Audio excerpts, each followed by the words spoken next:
पुढे राजकीय वर्तुळातून आणखी एक महत्त्वाची घडामोड आहे। जिल्हा बँक निवडणुकांसाठी आता नवी समीकरणं उदयाला येतात की काय अशी चिन्ह निर्माण झाली आहेत। छत्रपती संभाजीनगरमध्ये अंबादास दानवे महायुतीसोबत आहेत। मविया पॅनलऐवजी महायुतीच्या पॅनलला त्यांनी पसंती दिली आहे। संभाजीनगरमध्ये अंबादास दानवे महायुतीसोबत आहेत। शिवसेना युबीटीचे आमदार आहेत अंबादास दानवे आणि जिल्हा बँक निवडणुकीमध्ये भाजप आणि महायुतीसोबत संधान त्यांनी बांधले।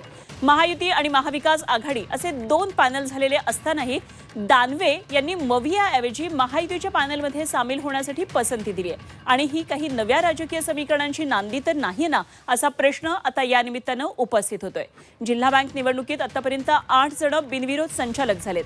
12 जागांसाठी निवडणूक होतीये। बिनविरोधचा प्रयत्न फसल्यानंतर महायुती आणि मवियाचे पॅनल तयार झालेत आणि त्यांच्यामध्ये आता थेट लढत होतीये। विशेष म्हणजे मवियाचे पॅनल बनले असताना सुद्धा अंबादास दानवे यांनी महायुतीच्या पॅनलमधून निवडणूक लढवण्याचा निर्णय घेतलाय।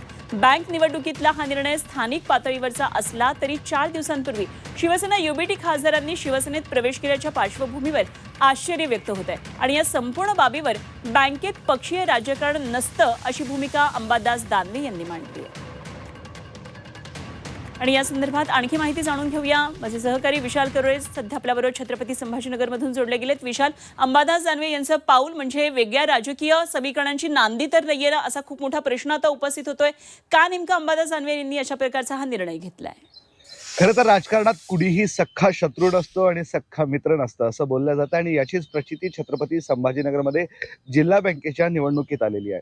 अंबादास दानवे महाविकास आघाडीचे नेते आहे आणि सातत्यानं महायुतीच्या नेत्यांवर तोफ डागत आहे। मात्र या निवडणुकीमध्ये महायुतीनं जे पॅनल तयार केलं आहे त्याच पॅनलमधून अंबादास दानवे सुद्धा निवडणूक लढणार आहे। त्यामुळं महायुतीसोबत अंबादास दानवेंचं सौख्य झालं का असा चर्चा आता सुरू झालेली आहे। खरं तर या निवडणुकांमध्ये पक्ष नसतो, पॅनल उभे केले जातात। हे जरी सत्य असलं तरी महाविकास आघाडीचं एक स्वतंत्र पॅनल आहे, त्यामध्ये खासदार कल्याण काळे लढत आहेत, इतर काही लोकही लढत आहेत। मग जर हे सगळं असं असेल तर अंबादास दानवे महायुतीच्या पॅनलमधनं का लढत आहेत असा प्रश्न आता उपस्थित होतोय। त्यामुळं 6 खासदार आत्ताच गेले, अंबादास दानवेंचे म्हणत असं काही तर चाललं नाही ना अशा पद्धतीच्या चर्चांना उधाण आलेलं आहे। म्हणून त्यामुळं संभाजीनगरच्या बँक निवडणुकीच्या या राजकारणानं एक वेगळंच वळण घेतलंय असं आपण निश्चितपणे म्हणू शकतो।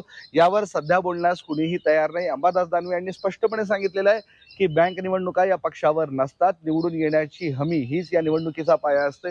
त्यामुळं फक्त त्यासाठीच मी महायुतीच्या या पॅनलमधनं लढत असल्याचं त्यांचं म्हणणं आहे। मात्र कारण काहीही देत असले तरी महाविकास आघाडीचं पॅनल सोडून अंबादास दानवे महायुतीच्या पॅनलमधून निवडणूक लढतायत, त्यामुळे चर्चा निश्चितपणे रंगलेल्या आहेत।